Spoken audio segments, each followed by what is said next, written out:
What's going on, guys? Welcome back. Hope you guys are all having a great day as always. I am here today trying to do a little something different.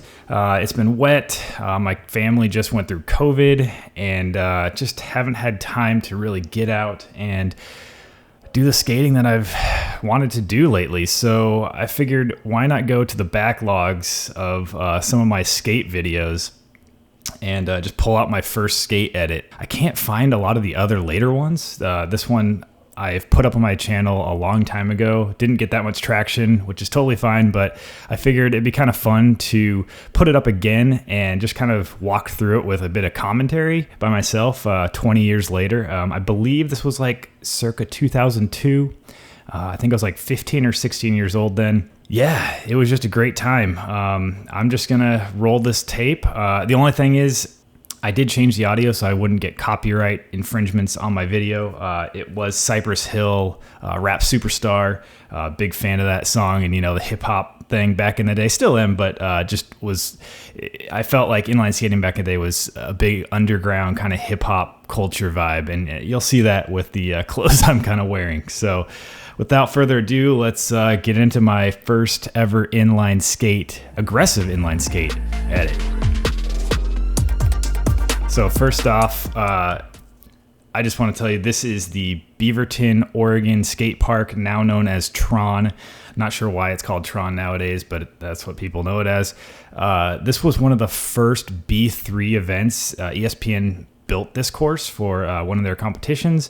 I believe it was in 93, 4. I can't remember the exact date. I'll put it on the screen when I find it. But anyway, this was the park that I skated like literally from sun up to sundown every summer during high school years. It was so much fun. I loved all the big wooden ramps. It just reminded me, it was perfect. It literally reminded me of Brink, that Disney original movie. If you haven't seen it, go check it out. It was amazing. It had, you know, a 6-foot section, a little fun box section, a 3-foot section, and then a full-size vert, which was my jam. So they really destroyed it. Now, if you go back there now, it's just all kind of a messed up cement park with small ramps and ledges. It's nothing in comparison to what it used to be here. So let's keep rolling. Oh, so clean. That spin right there was like my signature spin over, you know, small fun boxes and spines. This was like a 3-foot spine. I love that 360. I really want to get that back. I haven't done that, you know, since I've been back on blades in my 30s, but something I really want to get back in the repertoire. It's just a little scarier nowadays. So that right there, the alley-oop 270, here it goes again. These are my favorite. I'm gonna pause it right here.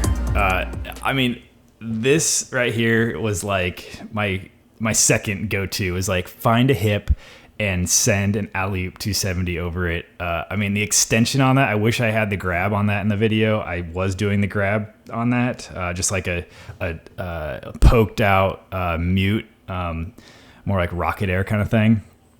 And yeah, these were so much fun. Like I just would send these alley-oop 270s.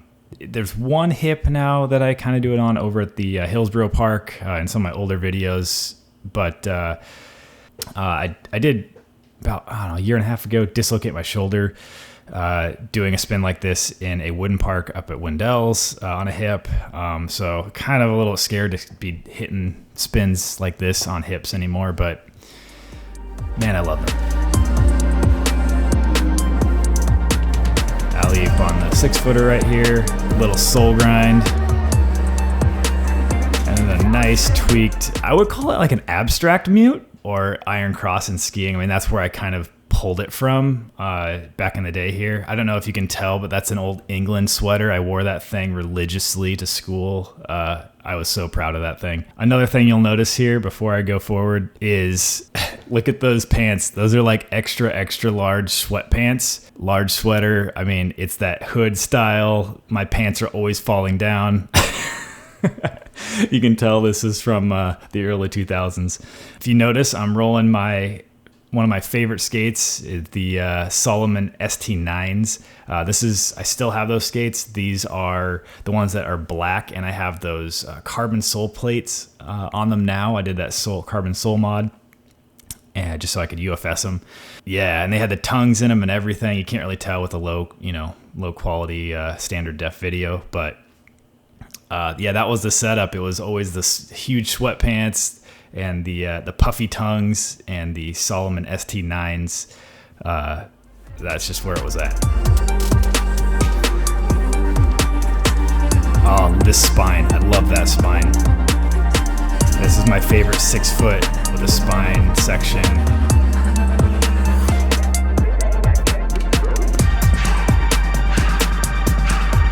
This next trick coming up here, this spine is, I don't know if you've seen my video, I'll link it in the description below, but I did a video, what is it, a year, 2 years now ago? Man, I've been doing this for a while. I did a video that was at the Reedville skate park in Hillsboro, Oregon, and it has a 6 foot spine, but the spine doesn't have a table or a deck on the top. It literally is just a spine that goes up to like a shotgun barrel, two rails, and then down the other side, 6 foot. And I did a 180 over that a couple times, but that is so much scarier. This is the same size ramp, but it has like about a 1.5 foot table that you transfer over the top, and then a 6 foot ramp on the backside. So I'll play it for you here. Yeah, just the sweetest feeling right there. Like it's scary, but the transfer just felt the motion just felt so right to like land in a ramp. Whereas like when you send it over like a true spine where there's no deck on top, you land, it's hard to keep in that, go straight up and then straight back down without clipping the deck, but you don't want to go fall too far backwards. So you're like landing way down in the pit in the transition. So I don't know, this spine was where it was at back in the day. Oh yeah, before I hit this one,